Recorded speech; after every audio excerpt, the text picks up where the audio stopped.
we skied down to get out, and I didn't know how to stop. It was all gravel. Skis work really well when there's no friction. He goes inside and leaves me out in the parking lot. Hey guys, thank you for coming to the Richard M. Shelton podcast with the No Excuse Real Estate. I want to welcome Blake here. Blake with Finishing Touches.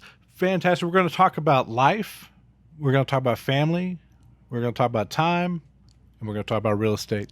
Thank you all for being here. Hey Blake, how's it going? Good. Thanks for having me, man. I look forward to the day. All right. Thank you.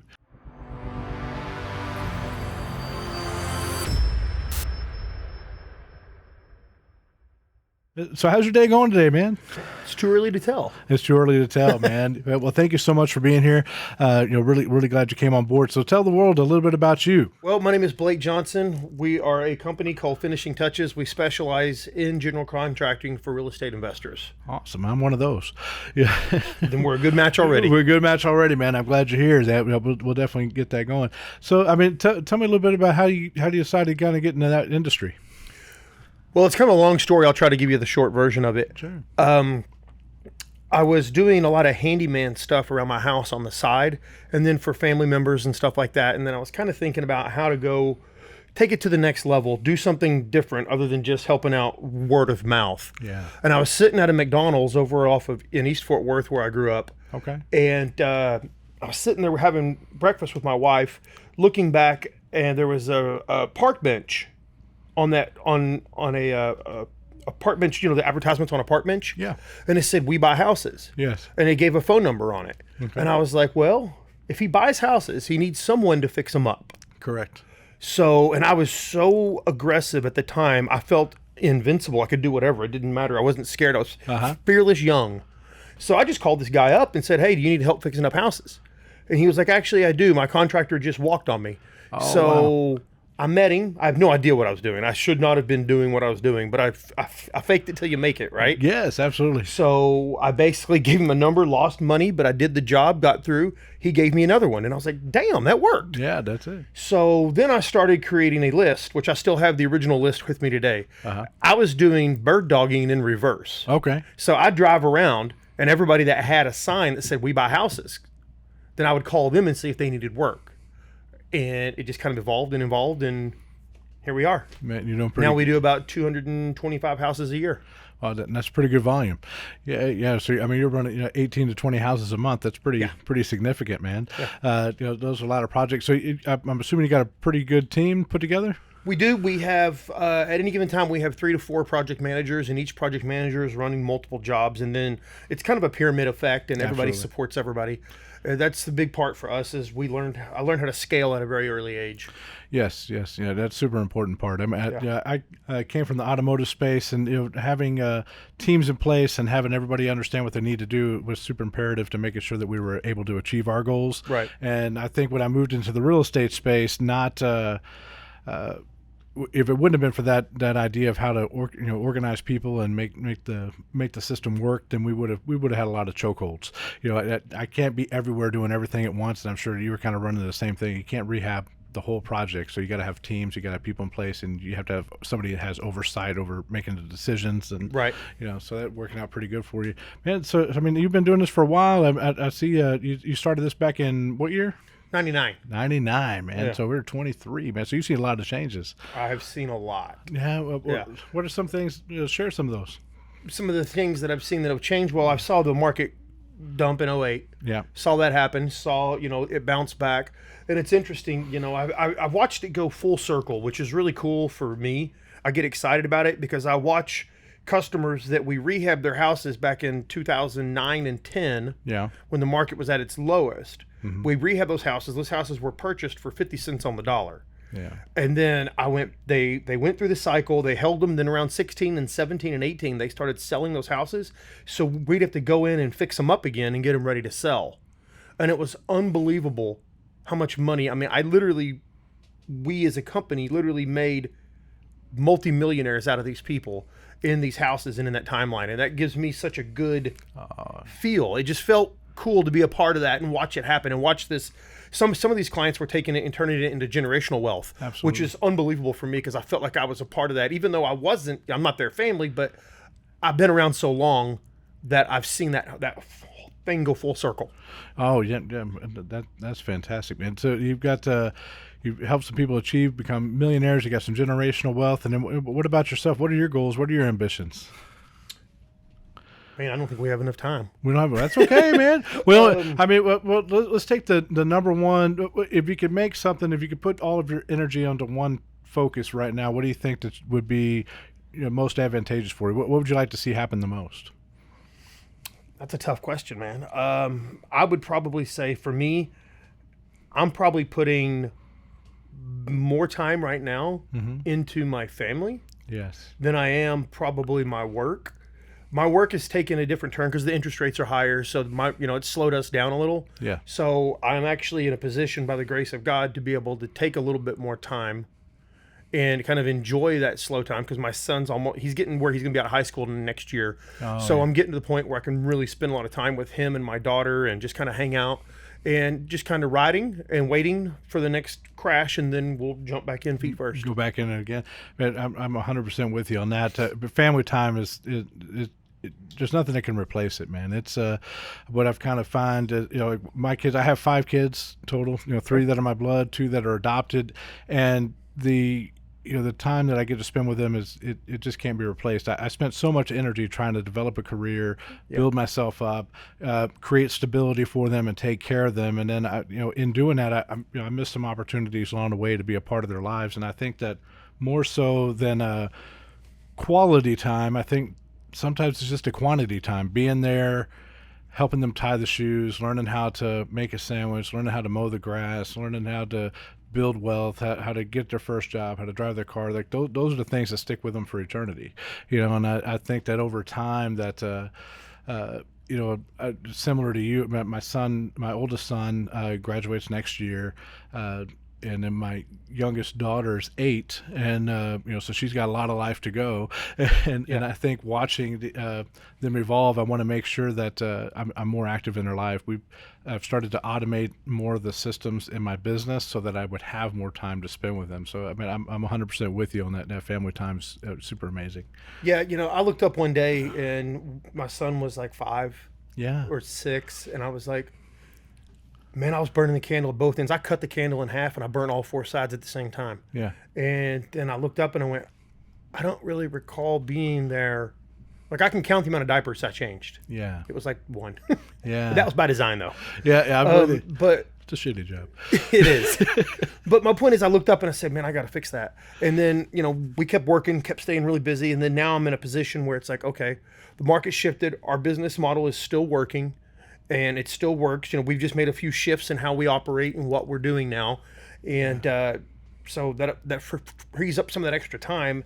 And you're right. It is about it's not necessarily quality, it's just quantity. The quality comes with quantity. Yeah.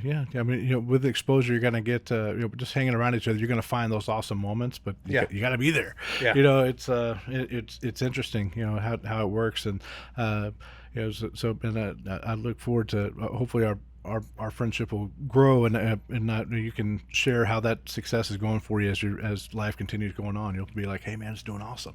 Absolutely. Yeah. I mean, I love it. So, I mean, what about going outside of the real estate world? What do you have any other interest? Any other things that you're interested in? Man, I cover the gamut in that. I mean, we do everything from, I live out in the country. Nice. So we do everything from hunting, fishing to, we just came back from a FC Dallas soccer game on Saturday. So that was kind of cool, taking the kids to that. Awesome. We do a lot of traveling with the kids, some international and a lot of, here local. We'll do family ski trips, just stuff like that. Like I said, just really trying to absorb and spend as much time as I can to create that environment that they can take with them. Yeah, but I think like growing up, some of the funnest things were going out to, when September 1st would hit, this dove season where, and I remember all school was so important to my family, but September 1st was not a school day. It was, hey, we're leaving at 4:00. Well, I got school. No, you don't. We got school on the 2nd. We're going right now. And we go, we got out there. Dove hunting was awesome.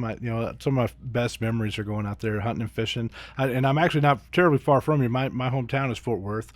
I'm from, I went to, graduated Southwest High School. Okay. And you're on the east side. I'm on the south side. So I go out to Benbrook Lake and fishing, and we used to actually go bird hunting down in Hamilton, which is not too far from here. Yeah. And then it meant it's those memories with like my father, and then carrying on to some other shooting events with my kids. That generational memory, I guess, is really amazing. You're saying, hey, my dad taught me this, his dad taught him that, I'm teaching you, and I hope you teach your kids this as well. Yeah. It's I've really enjoyed skiing, man. I've never done it, man. So is that really fun? Yeah, it sounds awesome. I don't know where to go skiing. Texas? No, you gotta go up to at least New Mexico, up in the mountains. Yeah, I've never gone out once. It sounds awesome. You should try it, but don't at your age, our age. Yeah. Don't do it unless you're going to be. You need to go into ski school first. Well, I would assume so. Yeah. It's I've noticed as the older I get, I have to be a little bit more cautious with some of the stupid things I do. It's So interesting story. I actually was skiing with my son, and my kids, we had just taught them how to ski in ski school. Yeah. And we took them out of ski school, and me and my son were at that time we were staying at a ski out lodge. Okay. And he had just learned how to ski. It was my second time skiing, and we skied down to get out, and I didn't know how to stop that well at the time, so I didn't stop. I kept going and went into the parking lot, and the parking lot has been cleaned, so it was all gravel. Ouch. Like asphalt. Okay. Well, skis work really well when there's no friction. So when friction happens, you stop very quickly. Yeah. So I went forward, ended up tearing my rotator cuff in the middle of the parking lot. Wow. And my son thought it was funny. He didn't know I was that hurt at the time. He goes inside and leaves me out in the parking lot. Oh, he's like, yeah. I give him hell about that to this day. Yeah. Oh man. I mean, it's a terrible event, but it's an awesome ass story though. And I got a cool scar up here for it, so I can tell people I got in a knife fight. Yeah. Oh, okay. You just throw it around.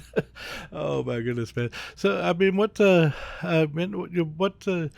You got the family, your life sounds like it's starting to become more of a priority in your life, and then work's kind of, it's starting to become a little more self-sufficient. So what kind of plans do you have with your children as they're moving into their adulthood? I don't really know yet. Yeah. My son is still trying to figure out his way. My daughter's a little bit younger, so we'll see where that takes us. We're taking on some different projects right now. We're actually, because the market's a little different, I'm actually having to take on different projects. Like if some of these houses that we're doing right now, back in the 30s and the 40s, we would have, that's how old they are, and they need full-blown rehabs. 3 years ago, I'd have drove by those things and kept laughing. Yeah. But now my kids come to work with me, like all summer long, they were coming to work with me. Like I'd alternate with them, and we'd go see these nasty, ratty-ass houses. And they'd be like, oh my God, I can't believe people live like this. And I'm like, they all live like that. Like so many. Every day of my life, I walk into this. And they're like, I can't believe it. Yeah. Oh, man. Yeah, I mean, that's our business. I mean, most of the properties that I buy are distressed, all ages. I mean, if we got some that are they need to be torn down and we'll restart. And then some we're trying to rehab. But I mean, those older homes, those, teens, 20s, 30s homes, they have a character that, if I'm able to restore it, I want to keep it. I mean, because those homes aren't, they don't make that style, it's no, and I really love, and I find some really cool stuff in them, sometimes. I've got one we're doing right now, actually, and it's probably one of the larger projects that we've done.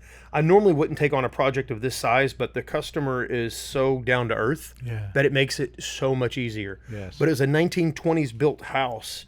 It's a 4,500 square foot house with a basement. Oh, nice. It's a big house, man, over in Arlington Heights. Okay. And it's been, we gutted it down to studs, and we're redoing everything, taking the roof off. We're doing the whole 9 yards. The entire interior of this house was stuccoed walls. Oh, wow. The whole thing. Bulletproof house.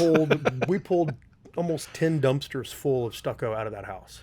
Wow. Took us 10 days just to get the stucco off the walls and get it out.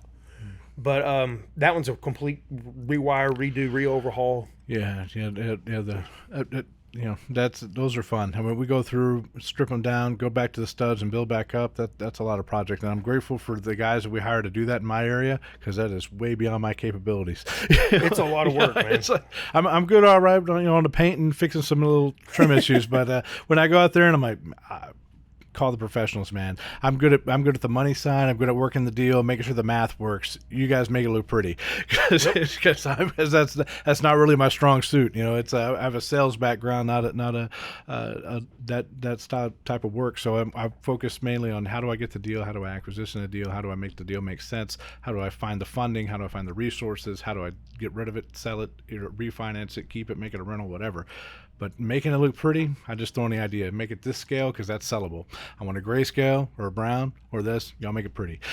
Gotcha. Yeah. It's like, So how many houses a year, a month, or yeah? I mean, I try to acquisition, or I try to do at some level about a house a business day. So we do a pretty decent volume. Like so what we're ideally looking to do is, and not all of them are rehabs. A lot of the houses I buy, we sell them as they are. So we'll go in, I'll clean them up, and then we'll just. So those are hotels. Yeah, pretty much a hotel type deal. Yeah, I don't make sure the terminology. So in a hotel, just to kind of go back out there for everybody, on a hotel, we're going to close on the property. We're going to take ownership. I own it. I could wholesale it and pick up a little bit of a fee, but what I'll typically run into is I find a better option if I go ahead and clean it up, give it a little bit of a bath, mow the grass, get all the trash out of there, and it usually is a livable property, and then we're able to more or less retail it at a higher valuation than I would if I wholesaled it and pick up a fee. And the majority of the properties that we work on are going to be hotels or rehabs, and then they're either converted to Airbnbs, rentals, or disposed as a retail sale. So let me ask you this. How the hell did we get the name hotel? I mean, I said it because I know it, but how did we get there? I have no idea, man. It's because they're like, well, you can't say wholesale because that's this, and even that is not even the correct terminology, because what they really mean is they're doing an assignment of contract, right? Yeah, not wholesale. Wholesale in every other aspect of the verbiage is we're buying and selling at a discounted price, but I'm buying what I own. Right. And really what they're doing is selling contracts or the rights to the contract for a fee to a property that's a tangible asset of that contract. But the hotel side, I think what we're I don't know. I mean, I guess they just merged the two words of retail and wholesale, and they just put them together, made it a hotel, and and said, okay, it's a wholesale and a retail, and they just put them together, make it a hotel. Yeah, it's kind of strange. Yeah, but that's me making it up right this second, and then it was validated by the voice in the air. It was, but that's where it was. But I think it's that in between line between retail and wholesale, and we find we have good traction in those kind of properties. It helps me help. Like I put on, I don't do a lot of podcasts, but I do put on a lot of events. And on the events, I want to partner up with, people that. There you go, right there, wholesale and retail. So I got it right. See, this is what happens when you get lucky every once in a while. Today's the day to go buy a lottery ticket. Yeah, yes, and I would be happy to win. Like it's my 1 in 4 trillion chances is probably just as much as me coming into this earth. So I'm down. I'm down to roll it. I saw an interesting story about that the other day. This guy, I don't remember where it was. There was something I was just reading kind of randomly.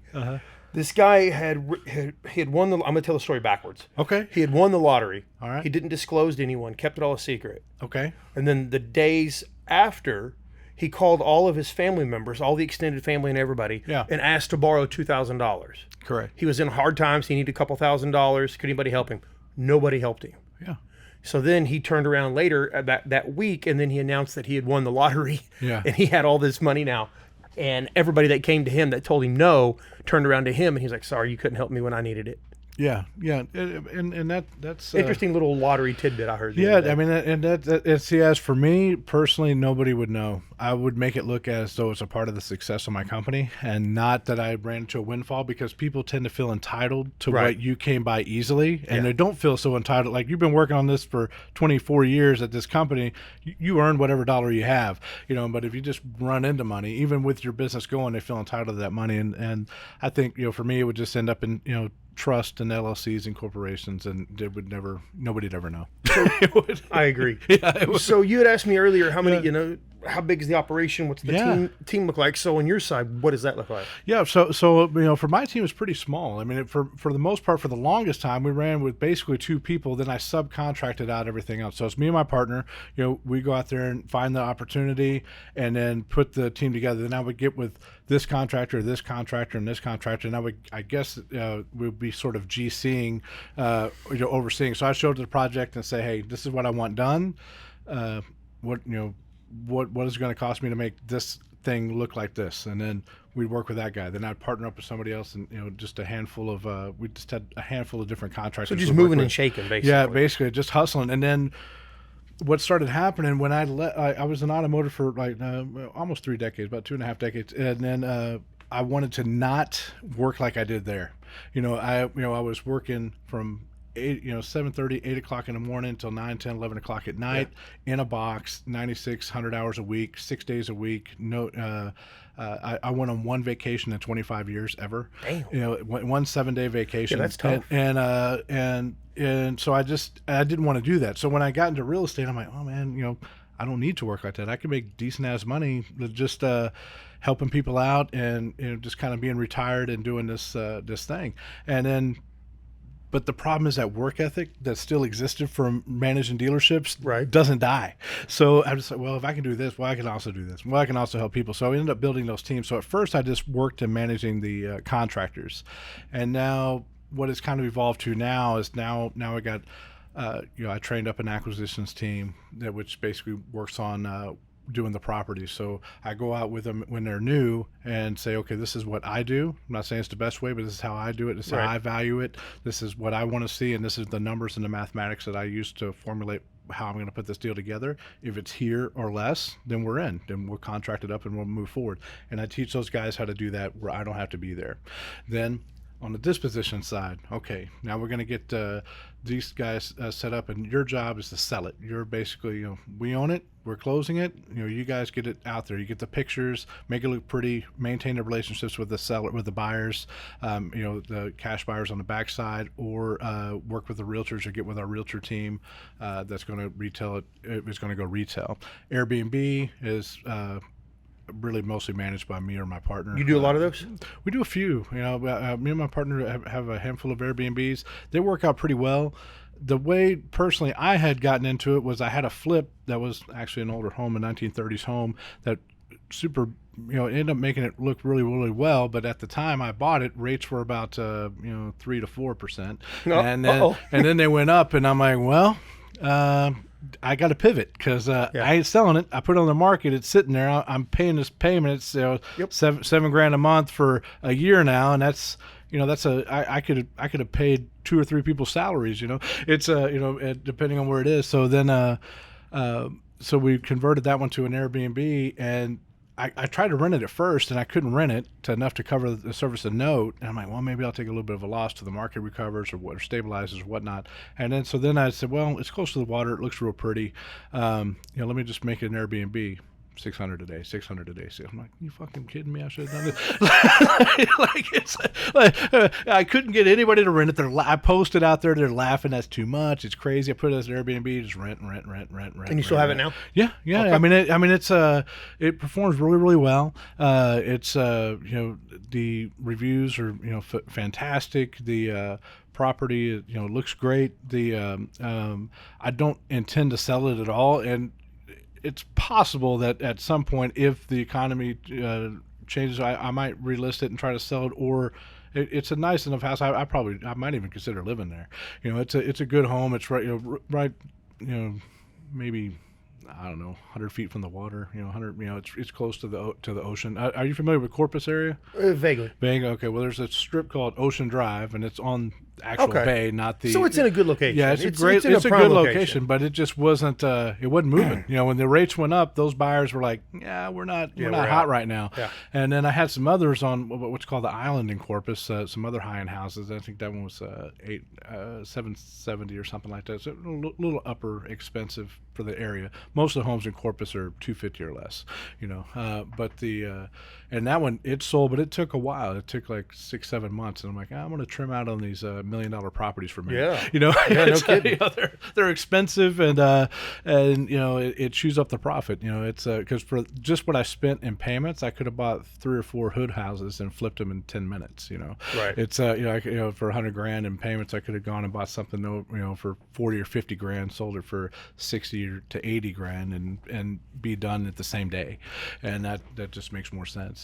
But and doing those flips, they look good. Showing the before and afters. You're doing the videos. You got the promos. They like seeing them, and they do pay well, and they make good connections. And I like that aspect. My title companies like them because they get big title insurances on them. Sure. Yeah. Exactly. But it makes them a little nicer when I bring them a $3,000 house, and they're like, yeah, it's a lot of work for no money. Yeah. Okay. It's like, so our structure, we got an acquisitions team, dispositions team, and then me and my partner pretty much oversee all the admin side of it, and then I tend to do most of the marketing and training aspect, and then he'll usually manage out the the rehabs and the which is in more of his. He has a longer term in the wheelhouse than that. He's been in the rental space for.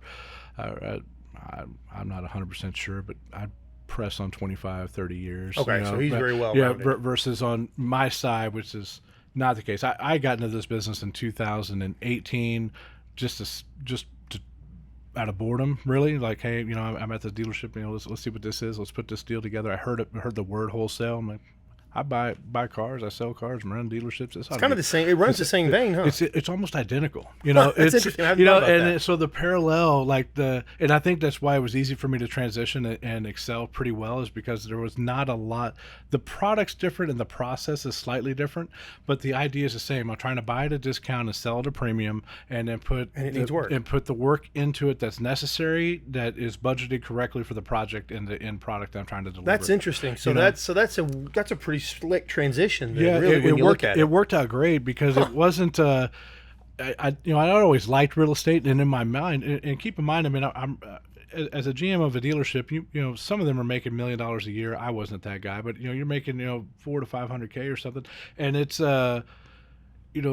deciding you're going to switch into a different industry is pretty tough when you're not doing bad, Right. Yeah, it's like, why would I do that? Yeah, it's like, it was really a time. I had gone to the hospital, gotten sick, and I was like, fuck this, I don't want to do this anymore.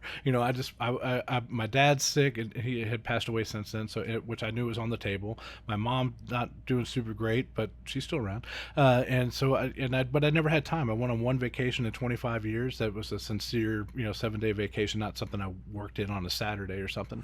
Which wasn't even a Saturday. It was usually a Monday because I had to be at the dealership on a Saturday, and then it's and I just didn't want to do that, so I made that transition over to real estate, and it wasn't that hard. All the things, and I'm grateful to the Lord above, that I had that dedication to that system, because if I didn't have that infrastructure that I knew from that world, I wouldn't have been able to apply it to real estate so seamlessly. So I came in, okay, we need to buy something, sell something, got that, market it. I know how to do that. Title paperwork. And this is where a lot of the agents, and I'm sorry for the real estate agents, that if you feel hurt by this truth, but you're when in a automotive world, you have a huge amount of responsibility across multiple levels of interest. So I deal with the funding, I deal with the lending, I deal with the titles, I deal with the paperwork, we deal with the contracts, we deal with the buying, we deal with the selling, we close the deal, close the customer, contract the customer, service the vehicle, repair the vehicle, all 100% of the actions in a transaction. On the real estate side, you don't do shit. It's like you're a transaction coordinator with a skill set in marketing. It's you're a Photoshop engineer. You get out there and make it look pretty. To get the pictures out there, you get them listed. And now where their due diligence is super important, which I think nobody actually gives them credit for, is making sure the paperwork and the legal stuff's right. Get to closing. Yeah, and get it to the closing. And I think they make them seem like or think the realtors are salespeople, and I think they are, but I think that their biggest asset is managing the process, but I was able to take all those things and say, okay, well, if I can do all this stuff for 1,200 transactions a month, then doing 2 or 3 transactions a month ought to be a fucking piece of cake. Right.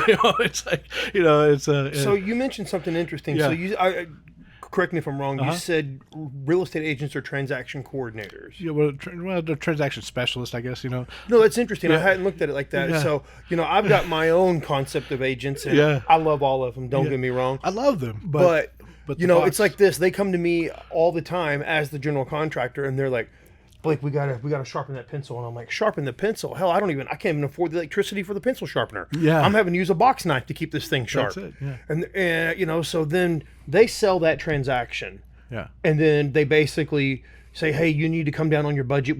We got to get this deal closed. Correct. So let's say it's a house in the hood. Yeah. That house in the hood, I'm married to that customer for 10 weeks. Yeah.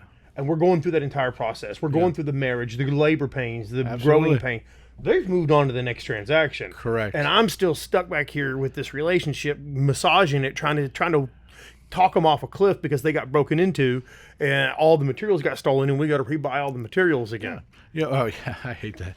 It's, It happens more than not. Yeah. Yeah. I mean, we have those problems too. I mean, they'll go in and sometimes it's internal. You got to upset, contractor or somebody that goes and steals the stuff, and then sometimes it's just the vagrants walking down the street that see, hey, there's y'all got some paper up on the windows, so I know y'all are doing something in there, and they just go and rob it. I know the difference because when I get the message at 8:00 and it's from the contractor, I know somebody else did it. When I don't hear anything and I go to the project and it's vacant, I think I know who did that. Yeah, I can't prove it maybe, but but we know it's but yeah, that's that tends to have been the aspect where they tend to focus, and where I think that they're most best utilized is helping people coordinate the process of buying a home versus really selling the home. They put it to market. The realtors tend to put it to market, and I think that's probably 5% of what they really do, and the rest of the energy is getting that process down the line. That's why I say more of transactional coordination. Get the buyer, get the seller, get the paperwork together, get the disclosures, get the make sure that the lender is on board, making sure the inspector shows up, making sure that the contract things, make sure that the title commitment's clear. I mean, they got a lot of stuff to do, so I don't want to take away from their responsibilities. I'm just saying that in my world, it's that all that paperwork is part of it, but now instead of that being 95% of your job, that's like 10% of mine, because I still need to buy it, I need to sell it, I need to close it, I need to hustle it up. I gotta find the opportunity, which is a process, and then we gotta rehab it, and I gotta fix it or not rehab it, clean it, fix it, rehab it, whatever we're gonna do. It's just a little bit more engaged on the investor side, but they're getting 3 to 6%, and we get 100%. Right. So whatever the profit is, I get 100% of it versus 3 to 6% of the sales price. Depending if they can get both sides of the contract. So I mean, there's definitely a different level of compensation, but I mean that's just my take. I just feel like we do on the investor side. It coming from the automotive side, it allows you to have a lot more capacity for dealing with every aspect that's interesting. Than what they typically want to take on. Because when the lender calls and tells me that a house is, and this is a good story, I had a lender that, I don't want to name the bank because they're a really large bank. It's not the one that's named after our country, but it's another big large bank that has horses, and so it's you'll figure it out. But but this podcast will last forever. But they they had a customer that was trying to buy one of my properties, and we're trying to go through the lender. We're trying to get it done. They hit up roadblock over roadblock over roadblock. And then ultimately at the end, after we've extended this contract twice because they needed this to be done or that to be done, they ultimately wouldn't do the loan. And so I said, listen, this guy has a 720 credit score. I'll get him done in like a week. And they're like, oh, you don't know how to do that. I said, not a problem. So I literally, as soon as I hang up, I said, listen, man, you want the house? Yeah, I want to make it happen. Don't worry. So I called up my bank, my personal bank, and said, hey, I got this guy. He's a 720. Here's his credit score. Here's the challenges he has. Here's the asset. Here's the appraisal. Here's this. So, I'm able to go and tell them each tick of what's going to make it score in their scorecard so that they can qualify. And then that's sales. And then omit the information that I know is going to kill the deal automatically. And then knowing which ones to say now and which ones to figure out later, and then get this thing done. And ultimately, we were able to close that transaction from an introduction to them within at I think it was day 11, like a calendar day. That's 11. Good. And they were from get them in and get them done, and the compartmentalization in real estate drives me nuts. Having to go to a title company to do this one part, but then have to go to a realtor to do this part, then have to go to an inspector to do this part, and then go to an appraisal to do this part when I'm used to doing all of that in-house. That's a control issue. Yeah. That's what that is. Yeah, but it's speed. If I can put somebody in a depreciating asset with a 500 credit score and no money down in 20 to 30 minutes, why can I not get somebody with an 800 credit score with 20% down done in less than 30 days? That makes damn sense. So it's interesting you bring that up because from we're talking about controlling from that perspective. Yeah. So I recently just bought a commercial building. Yeah. And we completely rehabbed the whole building. And because I'm also kind of want to control every aspect of it, we've rented out certain offices into that building to different entities within the industry. So like we've got property management in there. Yes. I've got a lender in there. We've got title moving in. We've got a real estate agent up front, and we've got general contracting in the back. So we kind of have all these key components that I'm kind of just setting up and waiting. That's perfect. For the right time, and then we can bring customers in and walk them around the building and cover every aspect of a rehab from start to finish. And that makes it so much easier. Oh. Yeah, I mean, my partner's wife is a broker, so that helps in having that side of that agency, and then you just have to build up those relationships with every other department. So having everybody in house is super helpful. I mean, on the dealership side, as a whole, I knew how to do each department, but I might be in charge of the whole structure, but I didn't run each individual department all the time. Right. But you okay, we're going to get you to this person, we'll get you to this person, you get to this person. So you have the ability to oversee everything and get it done very quick. And I think the system you're setting up is going to, when you implement that on a consistent basis, you'll be able to streamline that process and shrink it down. You'll know, okay, we got this product, we got it over the title. I can have the title commitment done in a couple hours instead of a couple weeks. Right. I can now we know what we need to deal with. Do I need affidavits of verification? Do I need this? Do I need that? Okay, great. We're clear. Great. You got the realtor do their part, contracts to do their part, contractors to do their part. You can bring this 60. We said 10 weeks plus the contract time of another 6 weeks. So we're bringing a 90-day deal down to 30 days. That's significant improvement. Right.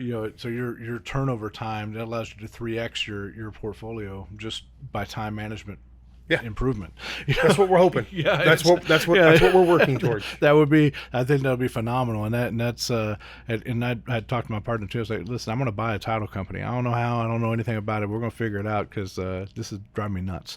I had the same problem with plumbers. Yeah. When I got to the plumbing to the point where I finally I brought it all in house. Yeah. So I started a small plumbing company for us. Yes.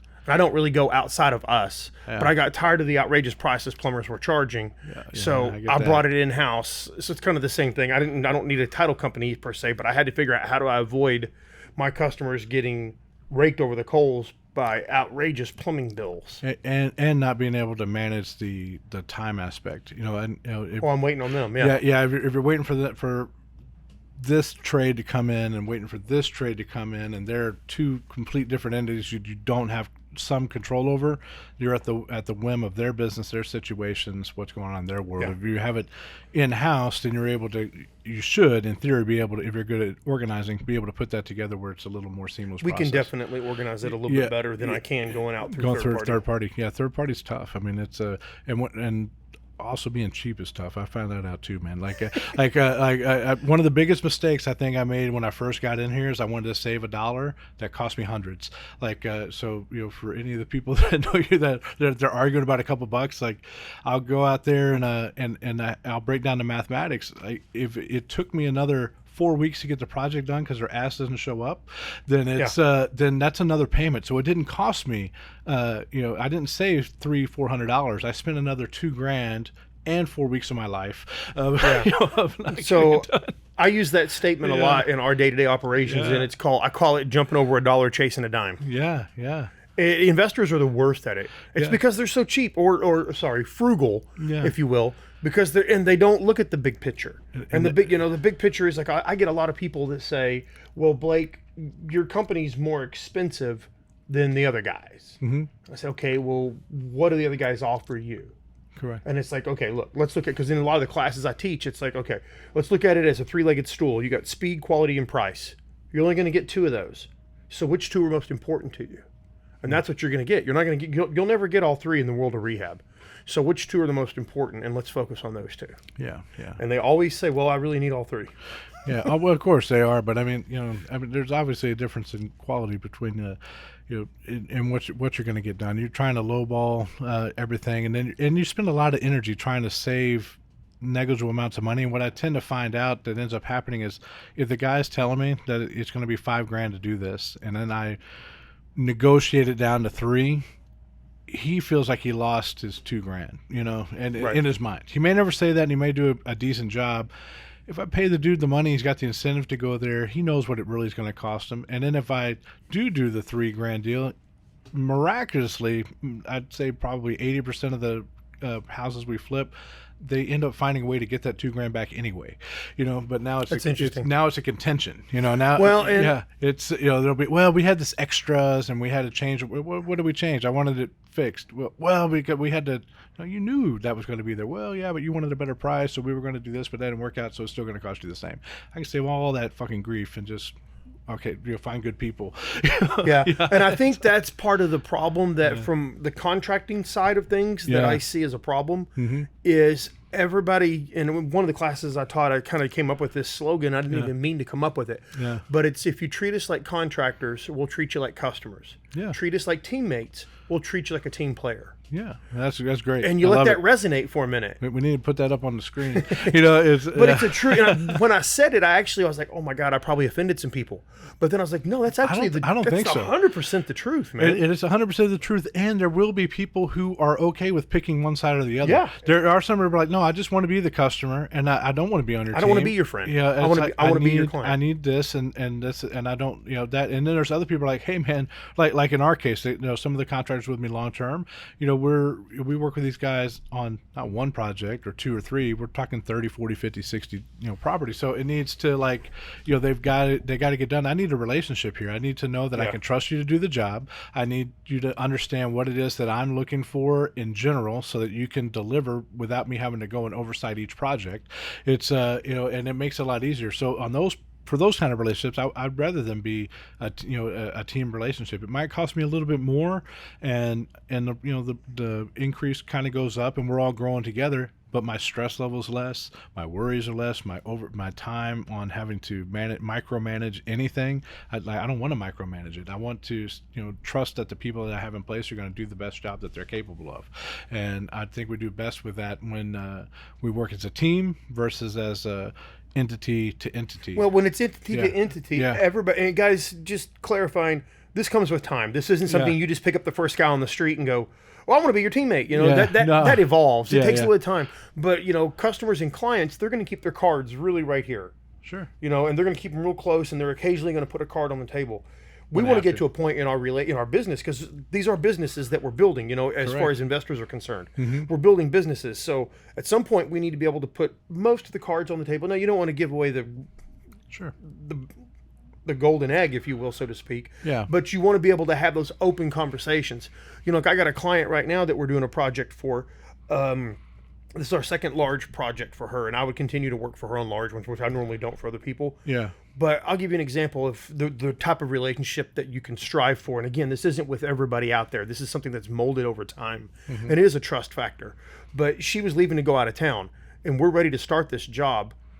It may start when she's out of town. It may start when she gets back. But she was like, hey, I'll just cut you a check for $10,000 right now. And I'm leaving. I want to make sure that you have some money in the account to get started. I told her to wait because I wasn't 100% sure if we're going to be able to get started while she was out of town or not. But that's kind of the relationship that you're speaking of. Yeah. Is you have that trust with these core group of guys. Yeah. I mean, we got the core group that we want to work with on a consistent basis, and then the ancillary people that come along with it. And some of those become long-term people, and some of them quickly get dismissed. You got to make the change. And that's I don't love that part, but that's just reality. So we got to find the people that work on board. And then what I find sometimes, which I think is interesting, is some of my contractors will end up hiring people that I fired already. Oh yeah, dude, it's a tight circle. Man. They're all going to come around. And I don't know about up here, but in my space, some of the most talented, micro niche people, like a tile guy or something like that. They might be insanely gifted, but they come with some attachments, that I just, sometimes I'm like, your quality is phenomenal, but all the rest of the drama that goes with it, I'll take less work, less quality work to deal with somebody who can just be professional. Right. The addictions and the stresses. Oh, yeah. My truck broke down every Monday. Yeah. My truck broke down every Monday, and hey, can you give me? You got $20? It's and I'm like, no, that becomes very frustrating. Yeah, very like, and you're like, man, but he'll do it for $100. It's like, it's like, what am I doing here? Yeah, it's like, why am I worth that? Saving a couple $100 is how much is my time worth? How much, is that the best use of my time? Haggling over $200 deal, or going and finding a $10,000, $20,000, $1 million deal? Right. So you mentioned earlier that you're from Fort Worth. I am. Yeah. And you're from the South Side. Yeah. Okay. Southwest High School on Alta Mesa. Grew up. Okay. Was where my grandparents lived on Alta Mesa. That was probably my most permanent residence. My mom and dad were all over the place, but that's where I went there. Went to Southwest High School. Had a pretty good time there. Used to go fishing in Benbrook Lake all the time. Oh, yeah. I used to walk all the way down. Then Dirk's actually before my father passed, I went over to, now it's Mira Vista, but like we used to dove hunt where, like, I told him, I said, man, I used to pee where this house was. It was we used to go dove hunting over there, and I'm not saying it was the right thing, but I don't know whose field it was, but we still be out there dove hunting out there. But I would walk all the way down, past Brian Irvin, all the way as a little kid, all the way down to Benbrook with my fishing pole, come back with some catfish or whatever, and then chop it up and we'd eat that thing. And I was like, man, it felt pretty cool. Yeah, I grew up on the east side of Fort Worth, and I used to always skip school to go fishing at Lake Arlington. Yeah. And we used to walk from our house. A lot of good lakes here. Yeah. It's Can you believe the growth in Fort Worth? Man, it's amazing. When I was how old are you? I am 47. All right, we're pretty close. All right, so I'm 40. I'll be 44 this month. I think I'm 47. Okay, so we're pretty close. When I was a little kid and I lived here, like 8, 9, 10 years old, there were distinct regions. We had Dallas, we had Arlington. Yep. And we had some space, and then we had Fort Worth, and then Denton was way up there by Really Oklahoma. far, yeah. It was like about Oklahoma. Now, I come here and just 820, and it extends out, and then the concentric circle we've absorbed all the way, Crowley to Everman, all the way, all those almost down to getting down into Alvarado almost. It just continues to grow all the way down south, and then further up north, all the way up towards Denton, Keller, all those areas. I just see the development extending, and there's not like one piece of undeveloped concrete as I'm driving between Fort Worth and Dallas. It just continues to just develop and grow. Fort Worth is growing phenomenally. Downtown, where I really didn't spend a lot of time, as a kid, has huge improvements. A lot of new developments down there have been built up over the time. The halls, all the multifamily spaces down there, the commercial, the retail stores, the food, the restaurants are phenomenal. There are a lot of amazing things. Man, all over, man. Every place that I've gone, it's gone so far north, in every direction, really. I mean, I'm more familiar with the south side of Fort Worth than I am the north side, but as I go up there, I mean, it just absorbs each little area that used to be a far drive, is now just in the city limit, in the city, umbrella. What have you kind of noticed? You live here more consistently. I had a 20-year break. I moved down to Corpus in 2000, and then my family's up here, so I come up fairly often. But so I live out in the country now. I moved out to just north of Weatherford. Okay. And we live on some acreage out there. Nice. And probably the biggest maybe screw up I made. Oh yeah. I used to hunt this guy's property right across the street from me. Mm-hmm. And they came up to me one day and they said, "Hey, we're having to get kicked off because the landowner's selling." Okay. and I knew her, and he said, you should call her and buy it. And I kind of laughed because this numbers are horrible. Yeah. They wanted, it was 300 acres, and they wanted $3.3 million. Okay. And at the time, I wasn't thinking clearly. I can't tell you if there was other extenuating circumstances in my life probably at the time, because I kind of know when this was. I wasn't thinking very clearly. And I was like, oh, yeah, okay. Yeah, I'll just stroke that down payment check. No problem at all. Yeah. Whatever. I dismissed it and moved on and just say, well, that was unobtainable. And just kind of dismissed it. Well, then a developer bought it. They chopped it up into 2.2 acre tracts. Yeah. And sold each tract for $150,000. And they sold out. Wow. And you do the math on it, it's astronomical. Yeah. And you know what's funny is I look back at it now and go, all I had to do was make a phone call to 2 people. Yeah. We the 3 of us could have pulled together the down payment. And you don't even know if you would have, and that's why I think having a strategy, like learning the strategies matter, because you might have made that phone call since they known you, and they might have owner financed you the down payment. Yeah. You know? Absolutely. No, dude, it could have, there's been so many different ways I could have skinned that it's cat. like, but you don't know till you know, It's, And, and I look back at it, and the same thing through 08, Yeah. all the way to through 18.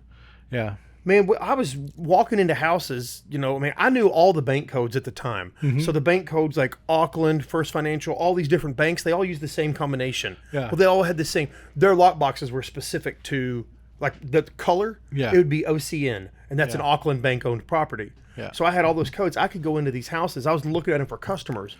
I should have been buying them up, but I was so, you know the old story of you're so busy cutting the trees down around the woods, you don't really realize you just cut the entire forest down till it's on the ground. Absolutely. And that's kind of where I was. I was so busy. I mean, we're doing 200 plus houses a year.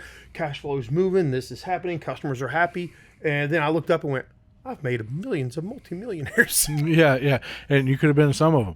Yeah. It's, but I mean, that's always the thing. I think that's why, when you learn to become a millionaire and then things go sideways, business doesn't work or the economy changes and it disappears, most of them are able to recover because they know the strategy, they have the plan, they know how the game's played. They just got to do it again. Here we go. Yeah, here we go. Gotta grind it out again. All right, boom, and then bam, now they're back. And then some people who hustle and work hard every day, they're just going around in circles. They don't have a strategy, they don't have a direction, they don't know how to get to that next phase. And so the only way that I'm able to learn anything is to talk with other people who are doing whatever it is that they're doing and figuring out, well, what are you doing right? What did you do wrong? And then trying to figure out, okay, how can I move and advance my position in the right direction? I wish I would have, learned sooner, but it doesn't matter. I can learn today. It's Those mistakes are always worth it as long as you Yeah. learn. It's when you quit learning from the mistakes is when Absolutely. it's not worth it anymore. Yeah. Oh yeah. Then you get stubborn. Yeah, no kidding. It's so what's new on the horizon? What's coming around for the future for you? We're stretching out our legs a little. We're doing some multifamily, which is something I never really dabbled in. I dabbled in small multifamily, Okay. but we're doing a little bit larger multifamily for a partner of ours that we're working with. And then, we normally used to not do high-end stuff like that one I mentioned in Arlington Heights. It's pretty high-end. I mean, that house will sell for probably about 1.3, 1.4 It's a nice house. when it's done. Mm-hmm. So that's an area that we used to not have to operate in. I used to, up until probably 5 years ago, if somebody called and said, this is the level of home that I want you to rehab, I'd laugh and go, that's not what we do. Yeah. Our business model for years, for decades, was $250,000 to $400,000 and under. That's our bread and butter. That's our sweet spot. Yeah. I've got everything picked out. Everything's itemized where the customers, I have complete catalogs that they can just flip through if they want and look at the different faucets. You get 2 choices. It's brushed nickel or chrome. Yeah. I'm with you on that. But so it was stamped out. Yeah. But since the market has shifted, that stamp no longer applies. So now we're having to stretch and bend. We used to never do homeowner work either.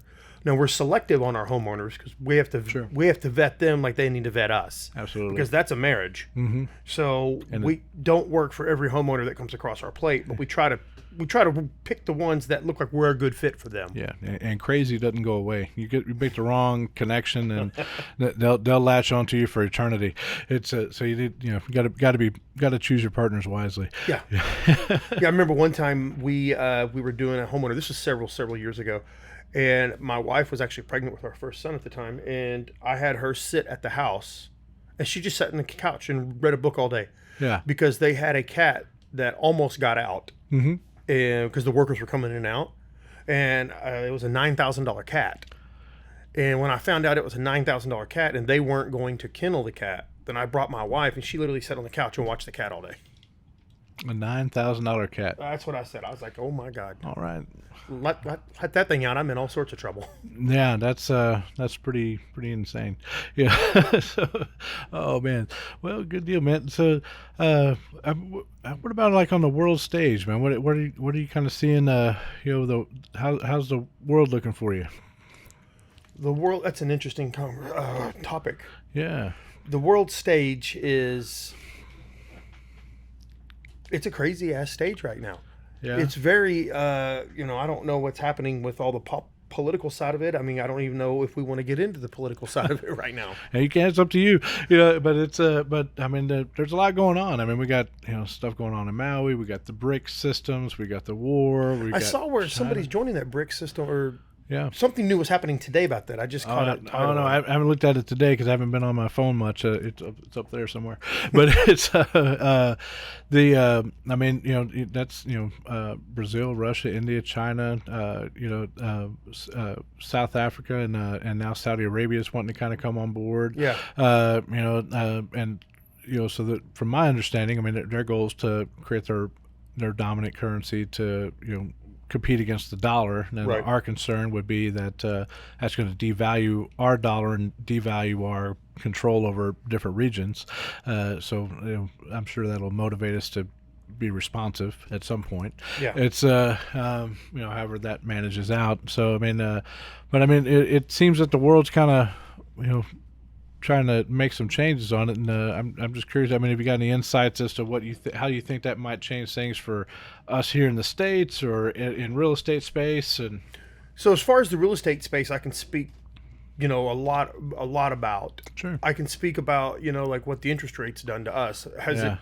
Did it shift your business at all? Absolutely. To like owner finance more or things like that? Yeah, or? I mean, on the for owner finance, yes, in both ways. And in acquisitions, sometimes it'd be cheaper to set something up with them directly, and then also in selling, to be more competitive and saying, okay, we'll set you up here until you're able to get it some better situations. But I mean, the rates going up make a big difference. I mean, if most of our clients, or most of the people, I think, in most cities have a set amount of income, so they're gonna, their lives are, what they make January, February, March, April, May is usually about the same amount of money.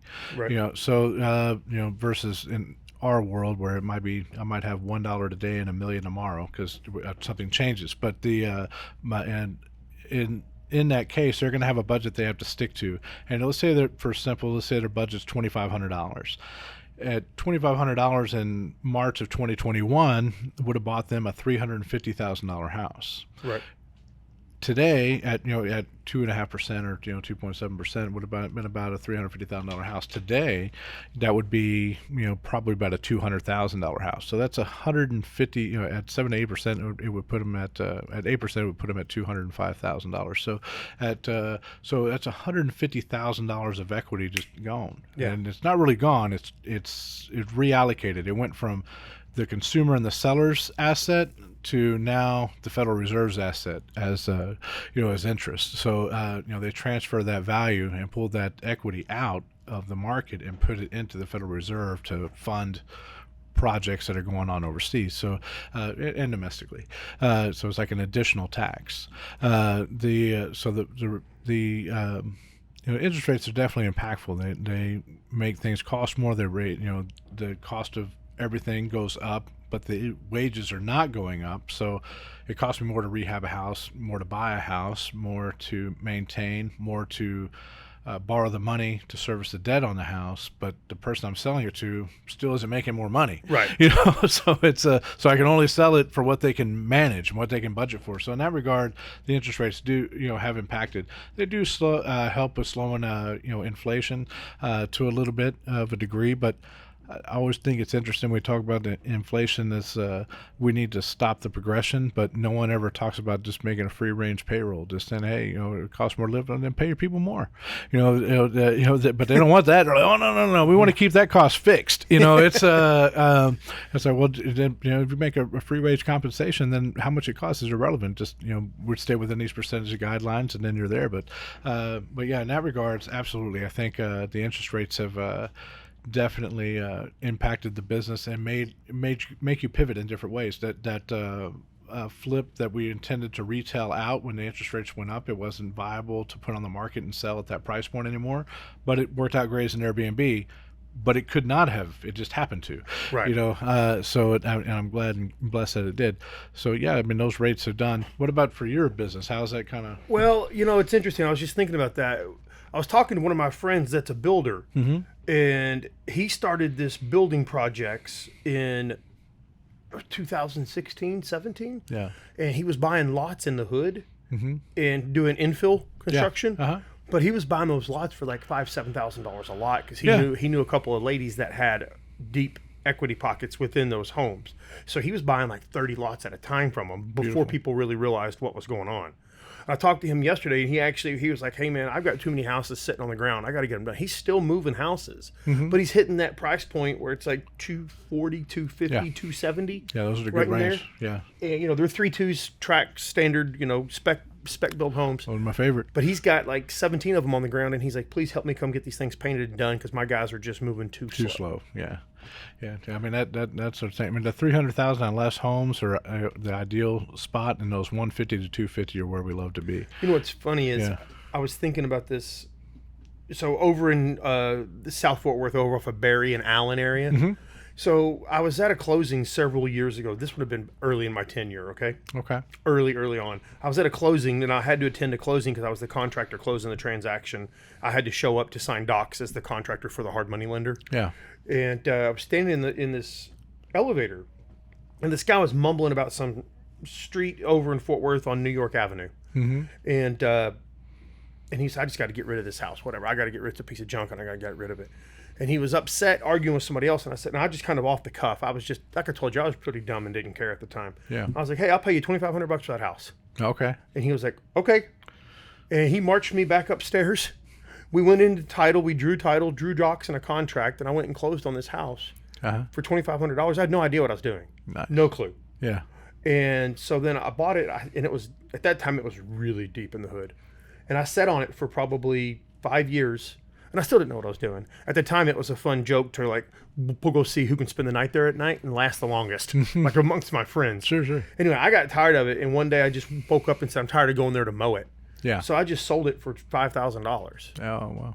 And now that house is, that lot's going for about 65. Yeah. I believe It's like, it. man, what the hell was I thinking? Yeah, man? That land's the long game. It really I mean, is. you can do if you're going to develop it out immediately or have an immediate purpose. That's awesome. But I mean, it doesn't tend to go the other direction. You They're buy not making any more Yeah, of you it. buy it and you put it out. You hold on to it long enough, it's going to be worth some more. I mean, we got some partners that are that have bought some land that they paid $2,000 or $3,000 an acre for that they're now selling for 30, 35, 40,000. Out in the middle of nowhere. And they're going to develop those out. Big old projects. And I'm working on a project now, which is a development project. It's in the beginning stages, a 344 acre flying community that we're working down in the Coastal Bend area. So as that development takes place, but I mean, I don't know what they paid for that land, but it's at 344 acres. We're in for about it'll be about 60 mil just an acquisition. It's got good aesthetics. It's on the water, looks pretty, but has an airport. But still, it's that's a lot of dollars versus what they probably paid 500,000 for back when they got it. Right. What Yeah. I mean? It's like it's So I mean, that land works. And same, when I started getting into the wholesale space, when I was still, people were nervous to take on the land deals, and I'm like, well, I don't care. I have the money. I'll close it. I don't give a shit.